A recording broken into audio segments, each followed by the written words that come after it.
തെക്ക് വടക്ക് ഈ സിനിമയുടെ ട്രെയിലർ എനിക്ക് വ്യക്തിപരമായിട്ട് നന്നായിട്ട് ഇഷ്ടപ്പെട്ടിരുന്നു.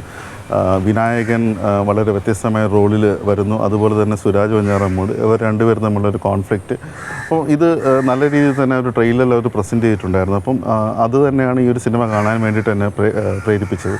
അപ്പോൾ സിനിമ തുടങ്ങുന്നത് തന്നെ ചെറിയൊരു ലാഗ് സീക്വൻസിലൂടെയാണ്. അത് നമ്മൾ സിനിമയുടെ ടൈറ്റിലും പിന്നെ പേരൊക്കെ എഴുതി കാണിച്ചു തുടങ്ങുമ്പോഴത്തേക്കും അത് സിനിമ കാണുമ്പോൾ മനസ്സിലാവും. കാരണം സാധാരണ നമ്മൾ സിനിമ തുടങ്ങുമ്പോൾ അതിനനുസരിച്ചുള്ള ദൃശ്യങ്ങളും അതിനോടൊപ്പം ആയിരിക്കും കൂടുതലും ഇങ്ങനെ ടൈറ്റിലൊക്കെ എഴുതി കാണിച്ചു തുടങ്ങുന്നത്. പക്ഷേ ഇത് കംപ്ലീറ്റ് ഒരു നമുക്ക് ദൃശ്യങ്ങളൊന്നുമില്ല, ബ്ലാക്ക് ആയിട്ടുള്ളൊരു ബാക്ക്ഗ്രൗണ്ടിൽ വോയിസ് ഓവർ മാത്രമേ വരുന്നു, അതിനാണ്ട് കോൺവെർസേഷൻ. എന്നാൽ ഇത് പിന്നീട് ആ ഒരു സിനിമയുടെ ഒരു സീക്വൻസിൽ മാത്രമേ ഒരു കോൺവെർസേഷൻ അത് റെഫറൻസ് വരുന്നുള്ളൂ. അത് ആവശ്യം ഉള്ളത് തന്നെയാണ് അപ്പോൾ സിനിമയുടെ. പിന്നീട് സിനിമ തുടങ്ങുന്നു. ആദ്യത്തെ ഒരു 10-15 മിനിറ്റോളം ഈ രണ്ട് ക്യാരക്ടേഴ്സിനെ എസ്റ്റാബ്ലിഷ് ചെയ്യുന്ന സീക്വൻസസുകൾ അതൊക്കെ നല്ല രീതിയിൽ തന്നെ വന്നിട്ടുണ്ട്. പ്രത്യേകിച്ച് ഇപ്പോൾ വിനായകനെ നമ്മൾ വേറൊരു ഗെറ്റപ്പിൽ കാണുക, അപ്പം ആ ഒരു റോളിലേക്ക് അദ്ദേഹം നല്ല രീതിയിൽ ചെയ്തിട്ടുണ്ട്. പിന്നെ ഒരു 10-20 മിനിറ്റ് കഴിയുമ്പോൾ സിനിമയുടെ ട്രാക്ക് ചെറുതായിട്ടൊന്ന് മാറി, പിന്നെ നമ്മൾ പാളം തെറ്റിയ ഒരു ട്രെയിനിൻ്റെ അവസ്ഥയായിപ്പോയി സിനിമ.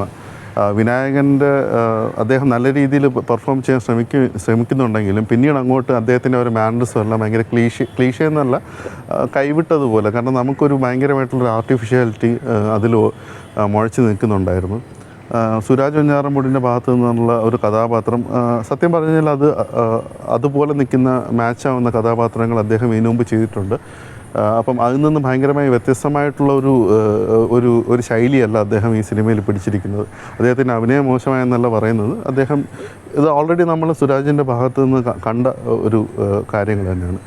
പിന്നെ സിനിമയുടെ തുടക്കം മുതൽ അവസാനം വരെ അനാവശ്യമായിട്ടുള്ള ധാരാളം സീക്വൻസ് ഉണ്ട്. അതായത് പല സീനുകളിലും ഭയങ്കര നമ്മളിപ്പോൾ ഏച്ച് കെട്ടിയാൽ മുഴച്ചിരിക്കും എന്നൊക്കെ പറയുന്നത് പോലെ എന്തിനായിരുന്നു ഈ ഒരു സീക്വൻസുകൾ അല്ലെങ്കിൽ എന്തിനായിരുന്നു ഈ ഒരു സീനെന്ന് നമുക്ക് മനസ്സിലാവാത്ത രീതിയിൽ ചിലപ്പോൾ ഒരുപക്ഷെ നമുക്കൊരു ഇത്ര മണിക്കൂർ സിനിമ അതിൻ്റെ നീളം വേണം എന്നുള്ള ഒരു കാരണം കൊണ്ട് അവർ എഴുതി ചേർത്തതാവാം, അല്ലെങ്കിൽ ചില കഥാപാത്രങ്ങൾക്ക് ഈ ഒരു സിനിമയിൽ അഭിനയിക്കാനുള്ള റോൾ കൊടുക്കണമെന്ന് വിചാരിച്ചിട്ട് അവർ ഉദ്ദേശിച്ചിട്ട് ചെയ്തതായിരിക്കാം. എന്നിരുന്നാലും അതെല്ലാം യാതൊരു രീതിയിലും ഒരു പ്രേക്ഷകന് ഒരു എൻഗേജ് ചെയ്യിപ്പിക്കാൻ പാകത്തിലുള്ള ഒന്നും അങ്ങനെ ഞാൻ പറഞ്ഞ ഒരു അഡീഷണലായിട്ട് വന്ന സീക്വൻസസിൽ സാധിച്ചില്ല. അതുപോലെ തന്നെ ലോജിക്കില്ലായ്മ സിനിമയിൽ ഉടനീളം മുഴച്ച് നിൽക്കുന്നുണ്ട്. എന്നാൽ ഇതൊരു സ്പൂഫ് കാറ്റഗറിയിലോ അല്ലെങ്കിൽ അങ്ങനത്തെ രീതിയിൽ വരുന്ന സിനിമയുമല്ല. അതായത് ഒരു സീൻ കഴിഞ്ഞിട്ട് വേറൊരു സീനിലേക്ക് വരുമ്പോഴത്തേക്കും അങ്ങനെ ഒരു ചേർച്ച ഉണ്ടാവുന്നില്ല. ഇതിപ്പോൾ എഡിറ്റിങ്ങിൽ പറ്റിയ പ്രശ്നം വന്നതാണോ, അല്ലെങ്കിൽ ഒരു തിരക്കഥ എഴുതിയപ്പോൾ പ്രശ്നം പറ്റിയതാണോ, അല്ലെങ്കിൽ പല ദിവസങ്ങളിലായിട്ട് അവർ ഷൂട്ട് ചെയ്തപ്പോഴത്തേക്കും അതിൻ്റേതായ വന്ന പാളിച്ചകളാണോ എന്താണെന്ന് മനസ്സിലാവുന്നില്ല. പക്ഷേ ഓരോ സീക്വൻസ് ഓരോ സീനുകളും ഇങ്ങനെ വന്നു പോകുമ്പോഴത്തേക്കും യാതൊരു വിധത്തിലൊരു ചേർച്ച തരാൻ സിനിമയ്ക്ക് കഴിഞ്ഞില്ല. ഇൻ്റർവെല്ലിനോട് അടുത്തപ്പോഴത്തേക്കും നമുക്ക് ഒരു പ്രേക്ഷകൻ എന്ന രീതിയിൽ ഈ സിനിമ ഇങ്ങനെ ആയിരിക്കാം, ഇതിൻ്റെ ഒരു ക്ലൈമാക്സ് ഇങ്ങനെ ആയിരിക്കും എന്നുള്ളൊരു ഏകദേശ ധാരണ മനസ്സിൽ എനിക്ക് കിട്ടിയിരുന്നു. പക്ഷേ സിനിമകളിൽ നമ്മൾ പ്രേക്ഷകൻ്റെ ധാരണകളെ തെറ്റിക്കുക അല്ലെങ്കിൽ വ്യത്യസ്തമായ ട്വിസ്റ്റുകൾ കൊണ്ടുവരിക, ഇതൊക്കെ നമ്മൾ സ്വാഭാവികമായി നടക്കുന്നതാണ്. അപ്പം അങ്ങനത്തെ എന്തെങ്കിലും ഞാൻ പ്രതീക്ഷിച്ചു. പക്ഷേ ഞാൻ വിചാരിച്ചത് എന്ത് തന്നെയാണോ അങ്ങനെ തന്നെയാണ് സിനിമ ഒന്ന് അവസാനിപ്പിക്കുന്നത്. ഒത്തിരി തമാശ രംഗങ്ങൾ അവർ ഉൾപ്പെടുത്താൻ ശ്രമിച്ചിട്ടുണ്ട്, പക്ഷേ ഒരിടത്തും അതൊന്നും വർക്കൗട്ടായില്ല.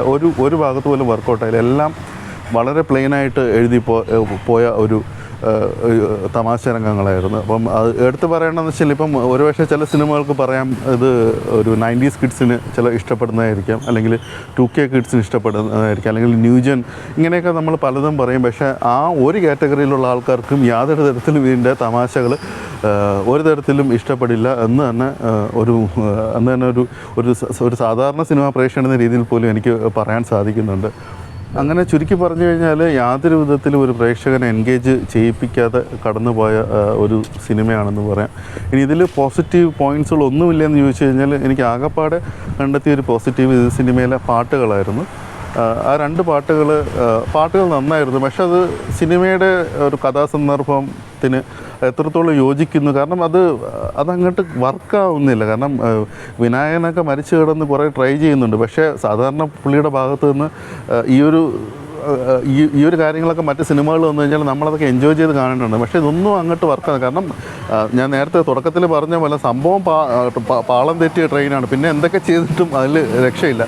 അപ്പം അങ്ങനെ ഒരു രീതിയിലാണ് അങ്ങനെ സിനിമയെക്കുറിച്ച് എനിക്ക് പറയാനുള്ളത്. ഈ വർഷം കണ്ട സിനിമകളുടെ ലിസ്റ്റ് എടുത്തു കഴിഞ്ഞാൽ ഞാൻ കണ്ട സിനിമകളുടെ ലിസ്റ്റ് എടുത്തു കഴിഞ്ഞാൽ എനിക്ക് ഇഷ്ടപ്പെട്ട സിനിമകൾ പിന്നെ ഇഷ്ടപ്പെടാത്ത സിനിമകൾ ഇന്ന് 2 കാറ്റഗറിയിലാണ് ഞാൻ ഇത്രയും നാൾ ഞാനിങ്ങനെ വെച്ചിരുന്നത്. അപ്പം എനിക്ക് ഈ വർഷം കണ്ടതിൽ ഒരു പുതിയ കാറ്റഗറി കൂടെ വന്നു. അതായത് എന്നെ ഏറ്റവും കൂടുതൽ വെറുപ്പിച്ച സിനിമ ഈ വർഷം കണ്ടതിൽ അത് തീർച്ചയായിട്ടും തെക്ക് വടക്ക് എന്ന സിനിമ തന്നെയായിരിക്കും.